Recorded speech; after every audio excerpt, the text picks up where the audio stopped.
friends, welcome. If you're watching this video, it's probably because you have one of these Christmas Moravian Star Kits from church. The reason we have watch video as step number one is because sometimes it's easier to watch somebody do something than to read a whole page of directions. So we're going to go through this pretty much step by step. I'm going to speed it up because it does take a couple of hours, so be prepared for that. It doesn't have to be done in one single sitting. You can break that time up, do a little bit every night.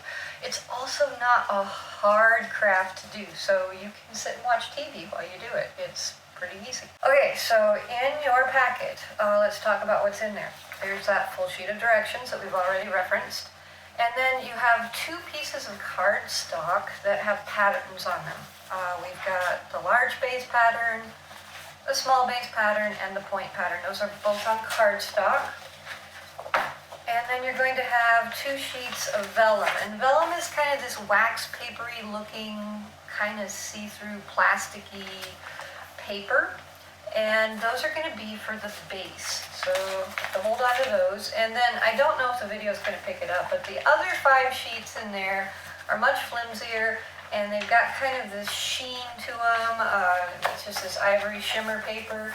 So that is going to be for all of the points. There's 5 sheets of that. You will use every bit of this, so don't spill anything on it. And if you do, come call me. We got more. So that's what comes in the kit. What you need to put this together, you absolutely need a good pair of cutting scissors, paper scissors. Don't use your mom's sewing scissors. That's just for all the moms that sew out there. I'm just going to throw that out. They'll kill you if you do that. So paper scissors and a glue stick of some sort. I actually really like this craft glue stick with the pen tip because it helps me because we're gluing little pieces on and little flaps, and so that pencil tip, it comes in real handy. You can get that at any craft store or on Amazon. This is just Scotch Create glue pen, so it's photo safe, clear glue. You do not have to buy this. Any glue that you have, as long as it's working, will work. But these are the 2 things that you really do need to create this. If you have this available, you can use the old X-Acto knife and cutting mat and the clear rulers. That could come in handy if you have it, but you don't have to go out and buy this. It's just something that you can use if you already have it around. Also, if you want to make the little patterns in yours so that the light can shine through more, you can use just a good old hole punch. So that's something that you can do there. You will need some sort of a writing utensil, either a pencil or a pen, to trace around the patterns onto the paper.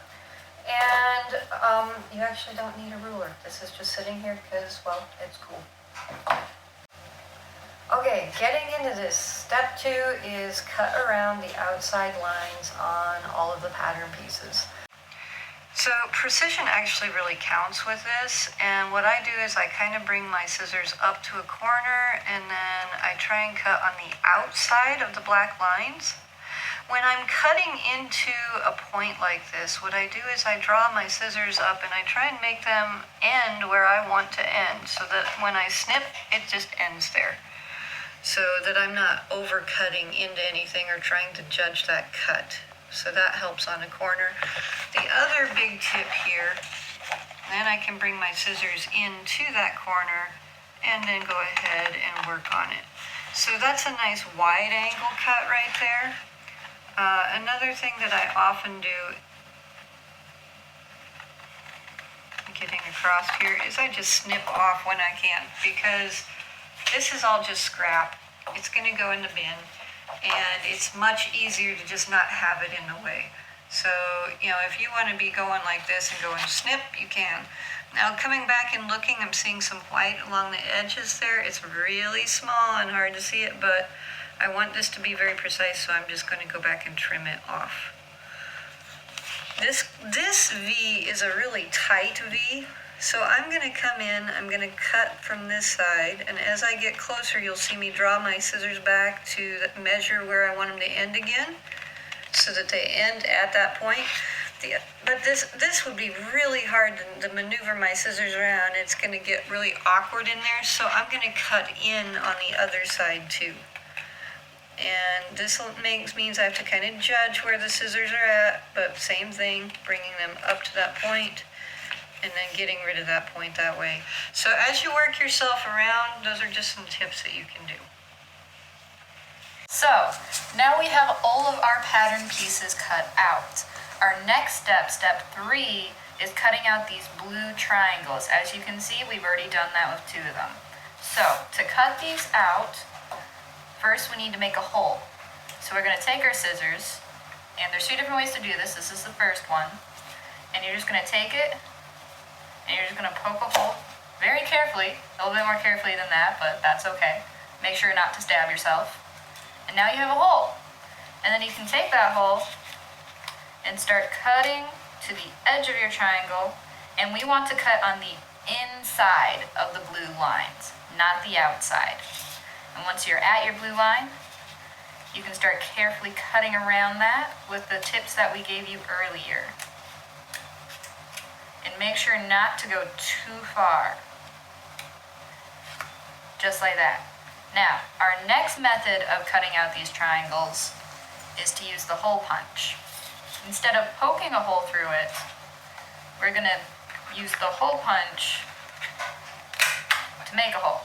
This is the best method because it doesn't warp it, as you can probably tell that one did when we poked a hole in it. This doesn't do that. And you just take your scissors again, once again cut to the edge of the inside of the blue triangle, and then you can start cutting it out again. Now, our last method for cutting out these triangles is to use our handy dandy cutting mat and X-Acto knife. And with this, you're just going to take your X-Acto knife and once again cut on the inside of the blue triangles. And you have to be very careful when you do this to not go past the corners. Now, you can do this freehand if you have a steady enough hand. And if you're having some struggles with that, that's a-okay. Mine is a little bit wobbly, and that's okay. So to fix that, I'm going to use a ruler. I'm going to place my ruler down and make sure that it is on the inside of the blue line. And then I can put my X-Acto down in the corner, making sure not to go over it. And I can use the ruler as a guide. Like that. And then once you would cut out all 3 lines, you'll be able to pop that triangle out. So you now have a couple of pieces that are all cut out. The first thing you're going to do is trace it onto your vellum. Again, the base patterns go onto the vellum. It's the not shimmery, shiny stuff. And this is not hard. What I do is I do rest my hand on most of this to try and keep it in place. And then as my pencil goes around it, just keeping it snug up to the edge. And if you know what, if I shoot off, that's okay. Off isn't going to hurt anything. I just go back and go around it. One of the things to note, not all ink pens trace onto vellum equally. Some of them bead up and smear. So I would recommend pencil for this part. Now let me get that back in spot. Remember that you're not just tracing the outside lines, but also the interior triangles. And this is another thing, is on these really narrow ones, go ahead and put a finger on that to keep it in place, because otherwise the pressure of your pencil can bow it out. So the object there is to get everything traced on exactly. So if you do any origami, you're familiar with valley folds and mountain folds. And the truth is, we skipped ahead. We're to halfway through point 5 and cut these out after we traced them. The next step, though, before you cut the triangles out, is to actually fold these. And that's because it's much easier to fold these before those triangles are cut out than after they're cut out. And as far as the folds go, it doesn't matter whether you do valley or mountain, as long as you do all of them the same. So whichever way is easiest for you to fold, you're going to use that way, and you're going to use it for the whole thing. So to do this part, You're going to be needing to looking at the dark lines here, not the blue lines, but the dark lines around the triangles. We're going to do all of those as mountain or valley folds. And you kind of have to imagine the lines there, because they're not there. They're usually lined up with a point on each side. So that's pretty easy. I fold all my tabs, my outer tabs in first. And then all the rest of the folds.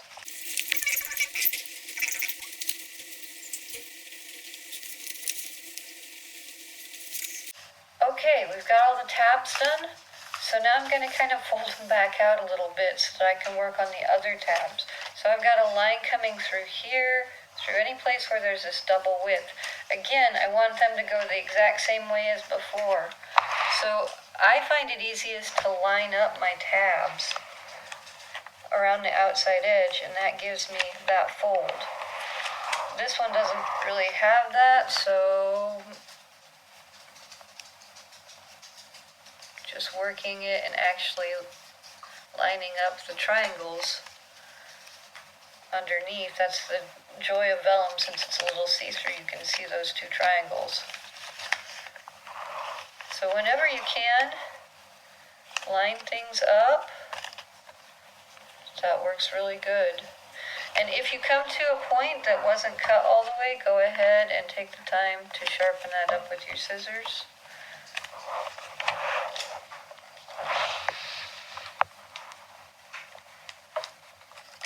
I've got all of them done one way. Now I'm going to go back and do them the other way.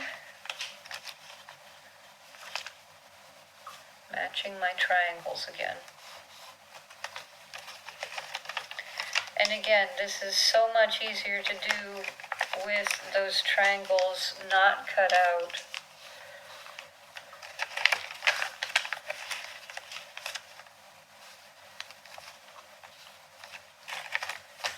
Alright, voila, all of the folds are done. And you can see they're all in the same shape, so you've already started to get that dome shape.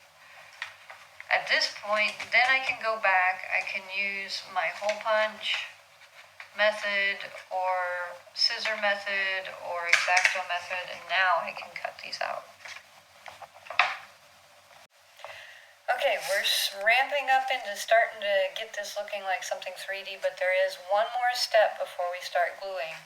And that step is to actually come and trim these tabs in half. So you can just eyeball that and trim that in half with a pair of scissors. Or if you're not feeling like you can eyeball very well, you can actually take your vellum is see-through.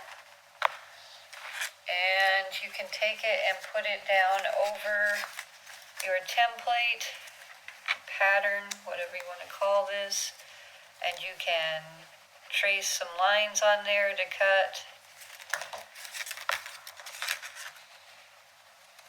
However you think is best. And everybody's like, well, why did we do that? And the simple truth is the reason those tabs were big was to make it easier to fold.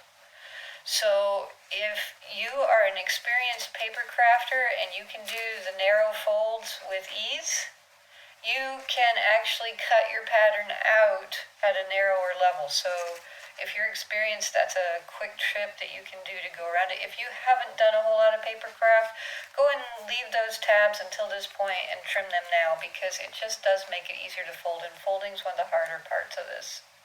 Okay, we're going to start gluing this, and the very first glue that we're going to do is we're going to glue our two bases together. Very, very light on here. There's a double A and there's a double A, meaning that this flap and that flap go together. So I'm going to line everything up. On my big one, I like to think that the top is pointing because there are no flaps on the top, and it is the middle one on the bottom. So it's the middle triangle here. And then on this one here, again, top is even, nice and pointing, and it is, and this is again while I'm using this because there's 4 triangles here, and it is the third one from the left, and that is going to go to this one. So now I've got it figured out. I'm going to put my glue on And again, you want to have a glue that is going to hold this and not make it, it's not like some paper glue, 1, 2, 3.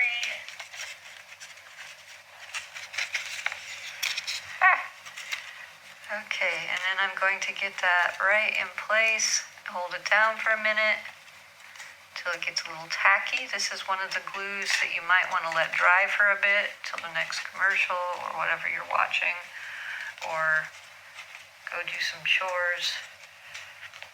When it's all put together, because we've got our folds in there, you should have one nice long strip with a whole bunch of diamonds on either side.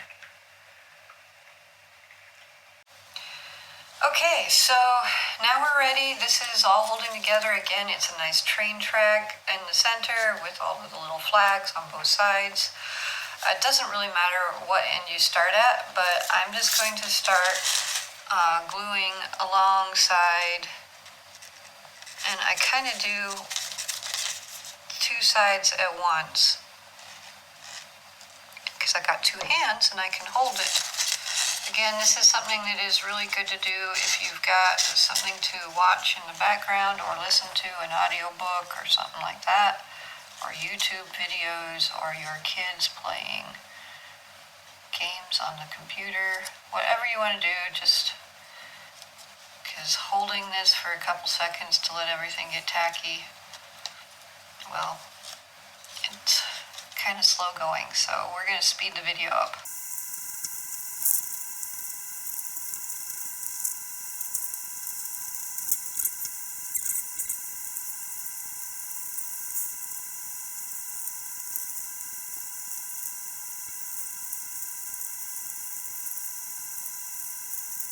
Okay, so this here is the point where we've got 3 edges.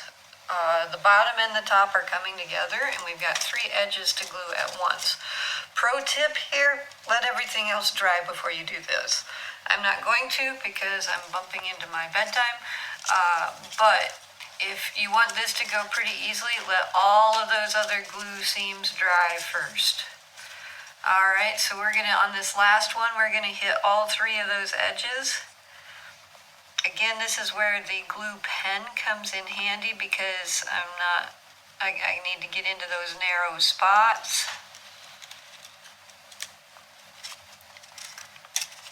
And the good news is this one has holes in it, so you can kind of work it around from the other side and hold it underneath from all of the holes.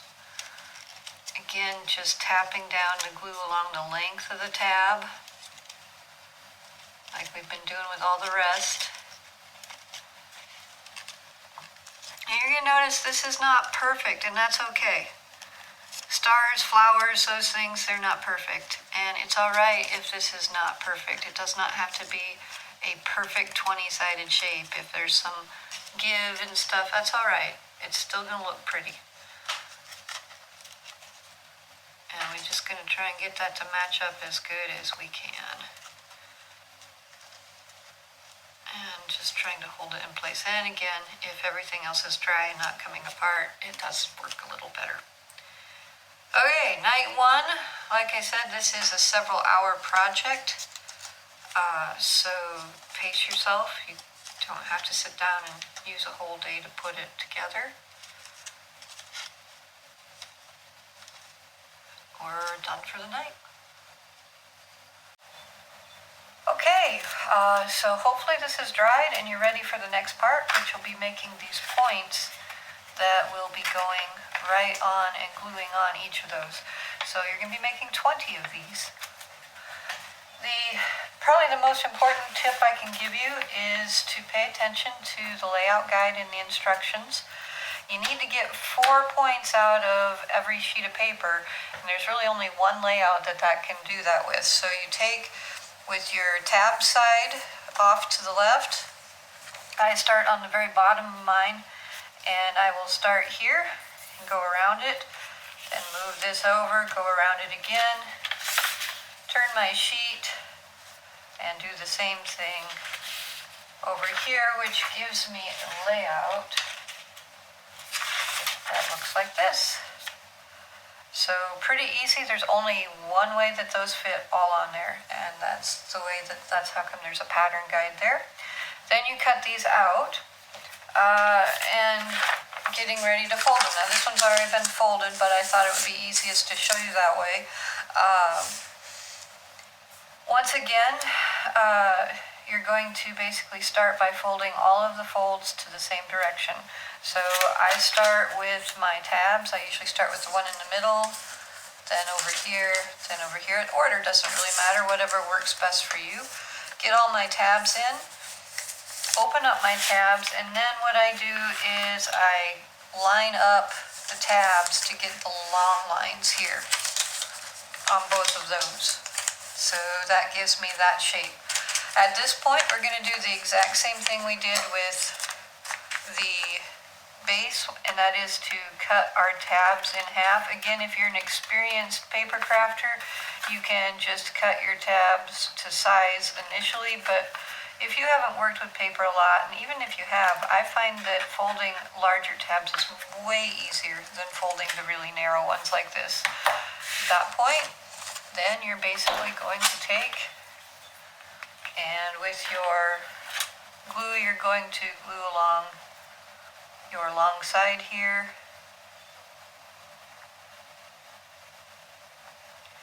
Zip that. Fold it together to make that point.